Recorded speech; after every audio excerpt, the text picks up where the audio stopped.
Dear brothers and sisters, every breath you take, every sip you drink, every bite you eat, may carry traces of plastic. Scientists have reported micro and nanoplastics in multiple human samples, including blood and lung tissue, and other biological materials.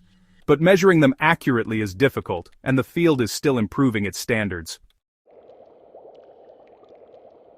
Our channel mission Viksit India discusses new and innovative ideas in every video to help make India a fully developed nation by 2047. Today we will talk about the rising concern of microplastics and how Indian bio-innovation could contribute to solutions. Stay with us till the end, and do share your thoughts in the comments. Microplastics are becoming a silent pollutant of our era, not only in oceans and soil, but potentially inside living systems. But we must be honest, medical science does not yet have a clinically proven therapy that can remove microplastics from human tissues once they have entered and crossed into the body. So where can hope come from? From nature's chemistry. Recently, researchers reported something extremely interesting. Natural plant polymers from okra and fenugreek can bind to microplastics in water, clump them together, and help remove a large fraction, up to about 90%, in some water samples, under lab conditions. This is important, but note carefully. This evidence is for cleaning water. It does not yet prove the same effect happens safely inside the human body. But it opens a serious scientific question. Can edible plant polysaccharides reduce microplastics exposure in the digestive tract by binding particles and helping excretion before they do further harm? That is not a detox claim. That is a research mission. Students of biotechnology, food science, microbiology, nutritional technology, this is your moment, not to promise miracles, but to build real evidence. Because if we can design a safe, food-grade formulation that survives stomach acidity, binds microplastic particles in gut-like conditions, and increases safe excretion without harming nutrient absorption, then India could really pioneer a new area of preventive bioinnovation. Let's be realistic about the opportunity here. The global nutraceutical market is already in the hundreds of billions of dollars, and multiple industry forecasts project it to keep growing strongly right into the 2030s. And microplastics are a worldwide concern, which means if any product ever achieves credible, peer-reviewed evidence, not just marketing hype, it could honestly become a global category. But the key word is proof.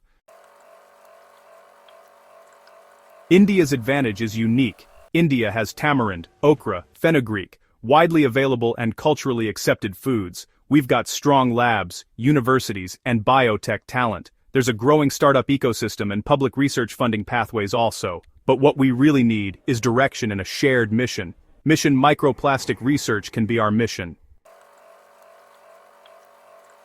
So, here is the possible scientific pathway.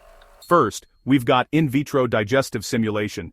That means testing the binding under stomach and intestine like pH, salts, and enzymes. The goal, to measure whether polysaccharides can actually bind microplastics without breaking down too early. Next, safety and selectivity tests. We have to make sure these substances don't bind essential minerals or vitamins excessively, and also check if they're compatible with the gut microbiome. Third, animal studies.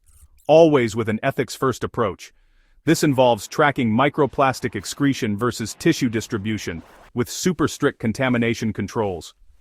Fourth, molecule isolation. That's about identifying which components, like polysaccharides or mucilage fractions, do the binding best. And finally, human pilot trials, but only after all safety clearances.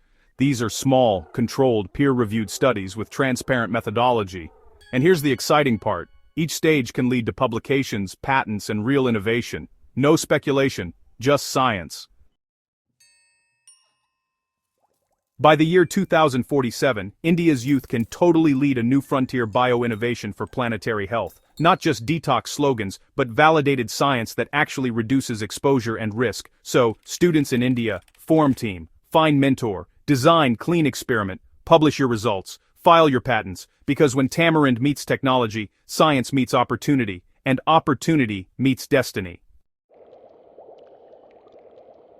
The purpose of Mission Viksit India is to give India's R&D a new direction, new momentum, and new courage. This video explores emerging scientific research. Right now there's no clinically proven microplastic detox therapy available. The content here is just for awareness and discussion, and it's not medical advice. Do you believe India should launch a national mission on microplastics and human health, combining environment, food science, and biotech? Write your views in the comments, share this video, and don't forget to subscribe for more future science and innovation content. Thank you for staying till the end. Jai Hind.